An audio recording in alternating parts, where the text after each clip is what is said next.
Welcome, and thank you for joining for another whiskey review. Today, we're taking a look at Hardin's Creek Jacob's Well. Jacob's Ladder? Well, no, it's the well. Age 211 months, Dustin, comes in at 54.5% ABV, and I appreciate them writing in blue and black so I could pick it up. Yeah, this one's actually readable, unlike some of the recent bottles we've looked at. Jeez, no kidding. I'm getting old, man. I need glasses to see. This whole, putting, a box that's a similar color to, shiny, blingy stuff is kind of ridiculous, so... And will they stop writing in gold leaf? They will Goodness not. gracious, I can't tell. They're like, it's so fancy, and people are like, I can't read. So fancy, I can't read it. All right, Dustin, that's a strong pour. Finish out the night, my friend. Yep. Hardin's Creek, what can you tell the folks about it? So this is kind of a new series that they've started doing. What they did, they did a 15-year when they first did it. This is a 17-year, I believe. I don't know if it's 17 in a few months. I can't do math. 211 months? I don't know. Yeah. It's like talking to my wife when she was pregnant. Like, I'm 37 weeks, and at 24, we're going to do this. I'm like, okay. Whatever. So anyway, my understanding of the Jacob's Well series is that these are a blend of their high rye and low rye mash bills. Okay. So you're getting Old Granddad and sort of your standard Knob Creek or whatever. Nice, rich mahogany. Yeah. Let's get into it, Dustin. Smells like well-aged bourbon. Oh, yeah. It's, I love the Jim Beam profile with that little bit of peanut with shoe varnish. Yeah, definitely not a varnish in this one. Shining up your shoes, if you will. Yeah, you're getting your shoes shined at the airport. At the airport, that's exactly what I was about to say. They don't have that anymore. I used to love that when I traveled when I was in my 20s. So back when I worked downtown in Cincinnati, there was actually a hat store. They made custom-made hats and stuff. But for the lunch crowd, they literally had a section with 10 chairs. People just to sit and have their shoes shined. Yeah, oh, dude. So people would go down there, pay $10, whatever, get their shoes shined. I used to always love doing that. Like I said, when I would travel for work, I always loved, whenever I got off the airport, I'd always shine up my shoes. Because we usually had a meeting for the day and then fly back, or something like that. It was always just relaxing. That guy was professional. You know what I mean? Yeah. He always just did such a great job. Comfortable chair for 10 minutes to sit in. I loved it, man. I missed the shoe shine guy for sure. There is an incredible candied, rich vanilla here that is just wow factor here. Definitely, Dustin. On top of that, you're getting a lot of the similar things you think you get. I'm getting a little bit of a slight little menthol whisk tobacco, something in the background. Mm-hmm. But yeah, that vanilla note is a dominating note. Vanilla, sweet vanilla.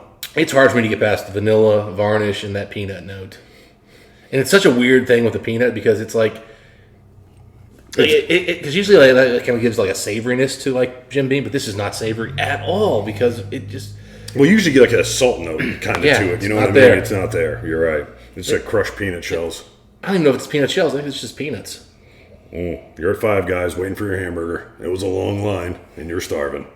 Chewing on peanuts. Yeah. Yeah, I want to kind of try digging in for more stuff here, but my first thoughts I want to say is it's just an incredibly nice nose. This is what you expect from 17-year Beam that is not overaged. Now, really nice, rich toffees coming up. I can see that, yeah. There's kind of a dirty, oaky, chestnutty thing that plays within the sweetness. Yeah. It doesn't like my first Jim Beam. No. It isn't like the White Label 4. No. First whiskey I ever had. Start at the bottom, work your way up. I went the opposite direction. I had Pappy 20 for my first whiskey. Really? Nice. My dad was bragging about the bottle he got.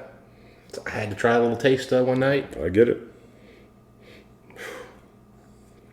I will say that somebody's so did it just taste like fire? I was like, actually, I kind of noticed some flavor. It was, still hot and fiery, and I had to add ice to it. But you're born to do it, Dustin. My first whiskey was me and my buddy empty out half a thing of Coke from McDonald's and just 50-50 a whole fifth of Jim Beam. Yeah. It's probably the only time in my life I've actually poured a true dram. Oh, yeah. Because I really it was a little pour. I didn't want my dad knowing. Yeah. Don't make the mistake of putting water in it. They'll know. Oh, that would have been a bad idea. Well, he would have been so mad. That's my nightmare. Just be honest, you drank my whiskey. Yeah. Don't ruin the whiskey. I'm going to tell my kid, look, we're going out of town. You're not supposed to be in the house and have a party. But if you do, because I did, if you drink my alcohol, which you're not supposed to, whatever you do, don't put water in it. Yeah. Whatever the punishment's going to be, it'll be 10 times worse if there's water added. If you water down any of my Lagavulins. All right, back to this one. You need to buy a vault or something, a locked special room. I need to do something. Yeah, dude, really rich, really nice. This is nose profile wise my favorite bourbon we did tonight. I think that's including the old fits. More my profile. Fair enough. This is actually more my profile too. I don't think this is like a wow factor for me. It's not wow, but this is really what I like is that well-aged varnish and the sweet, heavy, rich vanilla. Mm-hmm. Now, the peanut notes on Beam have never been my favorite thing, but they work here because they're basically just part of the varnish. It's like a peanut varnish.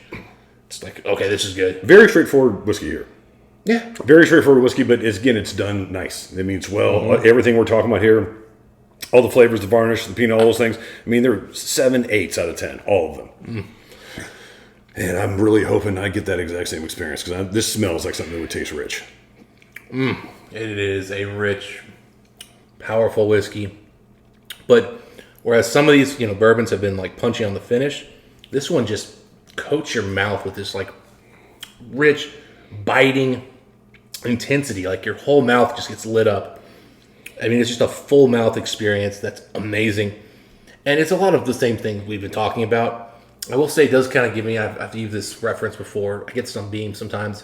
It's the chewy sprees or chewy sweet tarts. Mm-hmm. It's the chewy part. I've always thought of it as kind of like a vegetal kind of sweetness, like, I don't know, like a tomato sweetness. Like if there were to be a candied tomato that was very candied and very like made for kids, that's kind of what I would think of it as. But it's got that varnish, it's got the sweet vanillas, it's really good. Varnish, vanilla, burnt toffee. Those are the dominant notes, but they're all done so rich and so well. Yeah. A tomato for a kid? Mm-hmm. What do you mean by that? But you've had sprees and sweet tarts that were like the chewy version, right? Sure. I don't eat candy, but go ahead. If you haven't had those, yes, I have. Like, it's the aftertaste you get on that. Tomato? That's how I've always thought of it, is like, I don't have a better word to describe that thing. Okay. It was something I didn't like as a kid, but I didn't hate it. It was just kind of like, that's not what a sweet tart's supposed to be. That's not what a spree's supposed to have. Well, if they taste like tomatoes, you're absolutely right. I mean, again, it wasn't like tomato. It was like a funkiness that, like, I don't know. That's what that's the term I use because I couldn't come up with a better. Think of tomato sauce more like tomato. You made a candied tomato sauce flavor. Okay. I don't know. It's a weird one. Yeah, I tell you what, I'm really enjoying the finish on this one too. I mean, this is heavy oils. It feels like, and it's just sitting here lingering on the sides. Good long finish. You get a little bit of that, just this candied caramel, in my opinion. It's oily as hell. Yeah, but that vanilla is so nice. Mm-hmm. I hope this handles water. I instantly loved this whiskey as soon as I cracked it, Mike. I was just like, oh. I love it when bourbons. No, I'm sorry. I love it when American whiskeys have that type of viscosity to them because they sometimes come off thin to me, but not this, not at all. Beautiful whiskey, and it's really lingering and stay with you. The only one is you really notice it on the finish.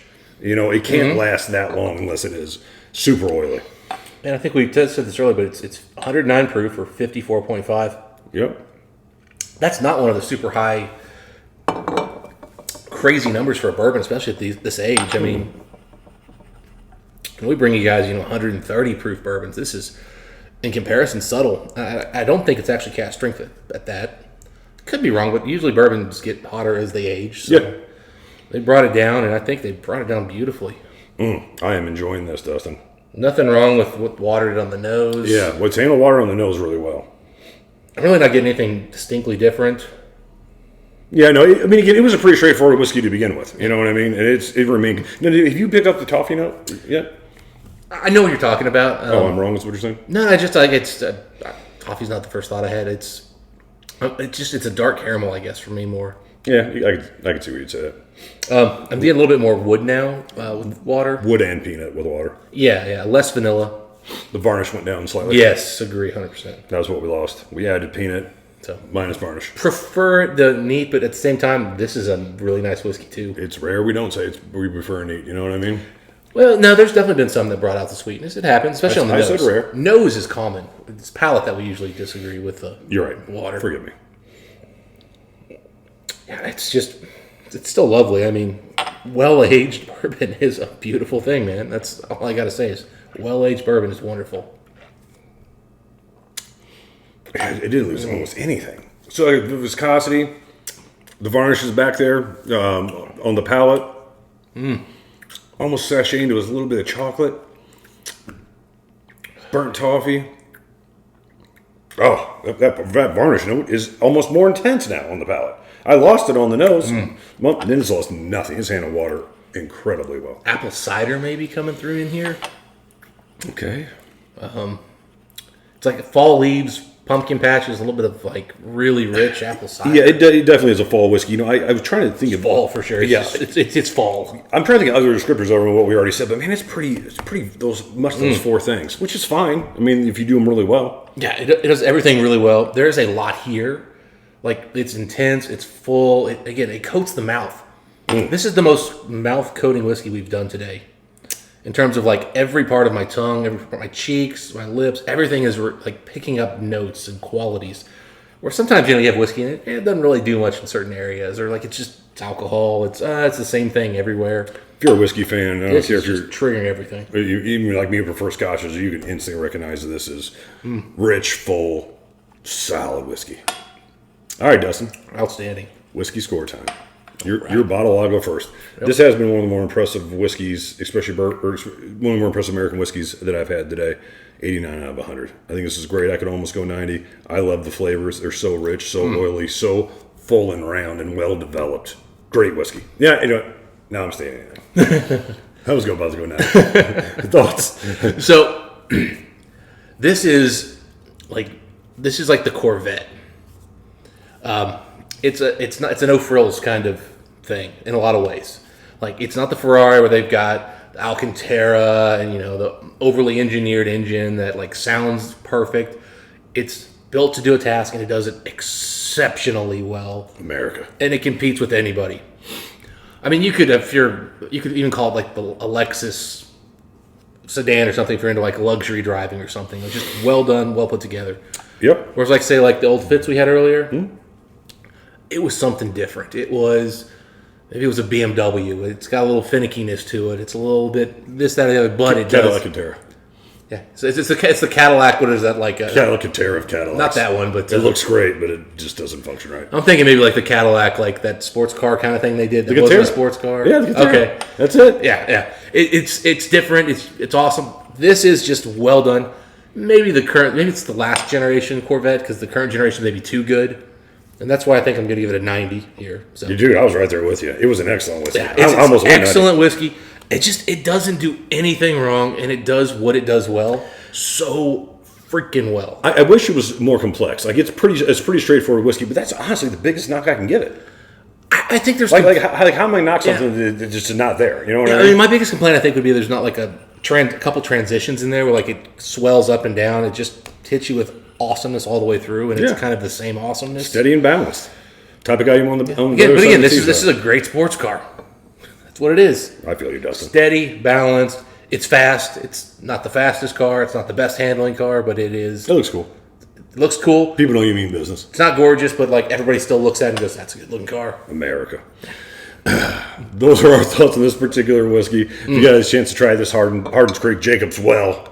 211 month. 211 month, 54.5% ABV. A lot of odd numbers at 109 proof. You got to look at it. that is noticeably true right there. If we'd like to know what you guys think about this whiskey, you had a chance to try it. Dustin, until next time, what do we wish the folks? Happy BAME drinking. We'll see you next time.